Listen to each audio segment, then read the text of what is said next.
Sir, this area is for active duty personnel only. Are you lost? The voice was sharp, laced with the kind of impatient authority that only a 22-year-old corporal recently put in charge of something expensive could muster. Corporal Evans stood with his back ramrod straight, his digital camouflage uniform so crisp it looked like it could cut paper.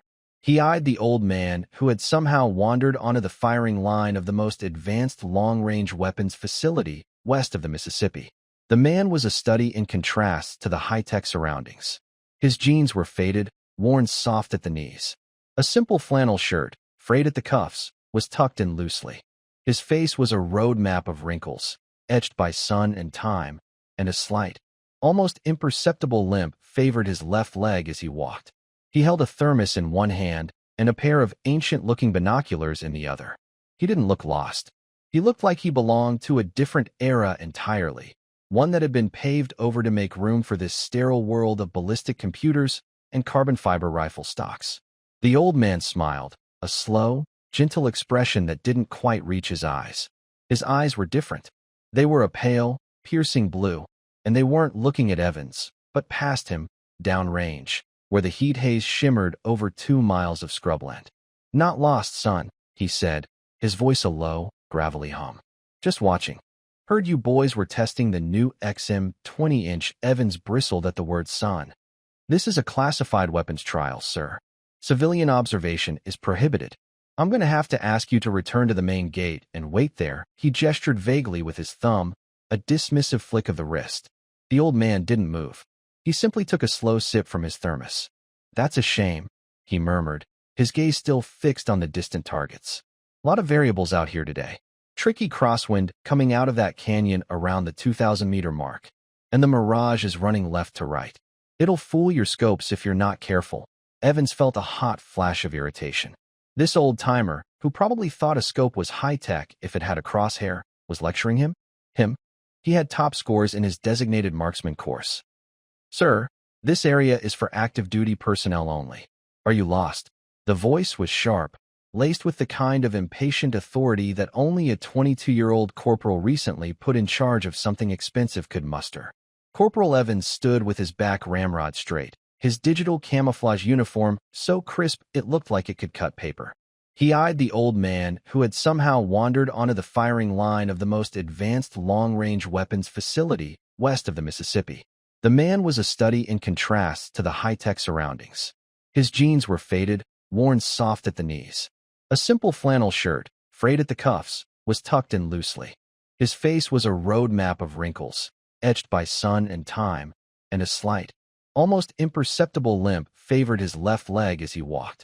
He held a thermos in one hand and a pair of ancient-looking binoculars in the other. He didn't look lost. He looked like he belonged to a different era entirely, one that had been paved over to make room for this sterile world of ballistic computers and carbon fiber rifle stocks. The old man smiled, a slow, gentle expression that didn't quite reach his eyes. His eyes were different. They were a pale, piercing blue, and they weren't looking at Evans, but past him, downrange, where the heat haze shimmered over 2 miles of scrubland. "Not lost, son," he said, his voice a low, gravelly hum. "Just watching. Heard you boys were testing the new XM 20-inch." Evans bristled at the word son. "This is a classified weapons trial, sir. Civilian observation is prohibited. I'm going to have to ask you to return to the main gate and wait there." He gestured vaguely with his thumb, a dismissive flick of the wrist. The old man didn't move. He simply took a slow sip from his thermos. "That's a shame," he murmured, his gaze still fixed on the distant targets. "A lot of variables out here today. Tricky crosswind coming out of that canyon around the 2,000-meter mark, and the mirage is running left to right. It'll fool your scopes if you're not careful." Evans felt a hot flash of irritation. This old-timer, who probably thought a scope was high-tech if it had a crosshair, was lecturing him? He had top scores in his designated marksman course. He could operate the integrated ballistic computer on the new rifle in his sleep. "Sir, with all due respect," Evans said, his voice tight, "we have state-of-the-art equipment. Kestrel wind meters, integrated laser rangefinders, predictive software. We're not guessing." He tapped the tablet on his wrist. "The computer handles the variables. Now, I'm not going to ask you again. Please leave the firing line." The old man finally turned his pale blue eyes on Evans. There was no anger in them, no defiance. Just a deep, quiet knowing that felt heavier than any command. "All right, Corporal. I'll stay back." He shuffled over to a lone wooden bench set well behind the concrete shooting platforms, a place usually reserved for observers with the proper clearance. Evans watched him go, shaking his head in annoyance. He had a multi-million-dollar rifle system to test and a visiting colonel to impress. He didn't have time for this. He turned his attention back to his shooter, a young sergeant named Miller who was lying prone behind the formidable XM-20 rifle. The weapon looked more like a piece of aerospace engineering than a firearm. "All right, Miller," Evans barked, his confidence returning. "Forget the spectator. The target is designated. For 1,300 meters. The system has the solution plotted. Send it." Miller adjusted his position, his eye pressed to the massive optic. The air was still for a moment, the silence broken only by the whisper of the wind that the old man had mentioned. Then, the rifle roared. It wasn't a crack, but a deep, concussive boom that seemed to punch a hole in the air. The recoil system absorbed most of the energy, but the sheer power of the weapon was palpable. Everyone watched their screens, waiting for the camera feed from the target drone to register the hit. The bullet's flight time was nearly 7 seconds. 7 seconds of tense silence. Then, a puff of dust erupted on the hillside, a good 50 feet to the right of the steel silhouette target. A clean miss. Evans swore under his breath. "Wind gust," Miller said, already cycling the bolt. "The Kestrel didn't pick it up. It's not the wind. It's the spin drift calculation." Another specialist chimed in from the computer station. "At that range, the Coriolis effect is a factor," Evans scowled. "Excuses. The system is supposed to account for all of that. Recalibrate and fire again." They fired again. This time the puff of dust was 30 feet to the left. The next shot was high. The one after that was low. For shots, for misses. The confidence that had filled the air only minutes before was beginning to evaporate, replaced by a tense, growing frustration. Over on the bench, the old man hadn't moved. He just sat, sipping from his thermos, his ancient binoculars occasionally rising to his eyes before being lowered again. Evans could feel the old man's gaze on his back, and it felt like a judgment. He hated it. He hated the quiet, unassuming way the man just sat there, as if he knew something they didn't. Each missed shot felt like a personal failure, magnified by the presence of the silent observer. After the 10th consecutive miss, with 2 different shooters trying their luck, the atmosphere on the range was downright toxic. The team was bickering, blaming the ammunition, the optics, the atmospheric pressure. The multi-million-dollar rifle was performing like a dud, and Evans, as the range safety officer in charge of the test, was feeling the pressure mount. This was supposed to be a triumphant demonstration, a showcase of next-generation warfare. Instead, it was an embarrassing fiasco. He stalked over to the bench. "Enjoying the show, old man?" he snapped, his professionalism completely gone. The old man lowered his binoculars. "You're overthinking it," he said calmly. "Your shooters are trusting the machine more than their own eyes. They're not reading the range. They're just pressing a button when the computer tells them to." Evans laughed, a harsh, humorless sound. "Oh, I see. We've got a real expert here. What's your advice then, Grandpa? Should we hold up a wet finger to check the wind? This isn't some deer rifle we're firing. This is the most advanced weapon system on the planet. It's still just a rifle," the old man replied, his voice even. "It puts a piece of lead where you tell it to. The trick is telling it the right place." This was the last straw for Evans. The condescension, the simple folksy wisdom, it was all too much. He stormed back to the firing line. "Give me the rifle," he ordered Sergeant Miller. Miller, relieved, scrambled out of the way. Evans settled in behind the scope. He was a champion marksman, after all. He would show this old fool how it was done. He spent 5 minutes recalibrating everything, inputting his own data, overriding the system's suggestions. He felt the trigger. He squeezed. The rifle boomed. And 7 seconds later, another puff of dust kicked up harmlessly beside the target. Miss number 11. Then 12. 13. 14. 15. 15 misses. The silence on the range was now heavy and suffocating. The project was a failure. Evans felt a wave of hot, helpless rage wash over him. His career, his reputation, all turning to dust on that distant hillside. He stood up, ripping off his headset and throwing it onto the concrete platform. He turned to the assembled group of highly trained, expert soldiers, his face flushed with fury and shame. 15 misses, he shouted, his voice cracking. Is that all we've got? Is there anyone here who can actually shoot? Any snipers here? Anyone who can hit a damn thing? The sarcastic question hung in the air, sharp and ugly. The soldiers shuffled their feet, looking anywhere but at their furious corporal. And in that ringing silence, there was a soft scraping sound. The sound of a wooden bench on concrete. The old man had stood up. He set his thermos down carefully and began to walk toward the firing line, his limp more pronounced now. I'll give it a try, he said, his voice quiet but carrying clearly across the silent range. Evans spun around, his mouth agape with disbelief. You've got to be kidding me. I told you to stay back. This is not a toy. Just as Evans was about to physically block the old man's path, a black sedan, looking profoundly out of place on the dusty range, rolled to a stop nearby. The back door opened, and a man in a perfectly pressed uniform stepped out. A silver eagle glinted on his collar. He was a full-bird colonel, and his face was a mask of stern authority. He surveyed the scene of disarray, the discarded headset, the frustrated soldiers, and Corporal Evans about to manhandle an elderly civilian. The colonel's eyes scanned the group and then stopped, locking onto the old man. The stern expression on his face melted away, replaced by something else entirely: shock, reverence, and profound respect. Sergeant Major, the colonel said, his voice barely a whisper. He walked forward, ignoring everyone else, and came to a halt in front of the old man, snapping to the most rigid position of attention Evans had ever seen. Sergeant Major Abernathy. My God, sir. It's an honor, Elias Abernathy simply nodded. Colonel Madsen.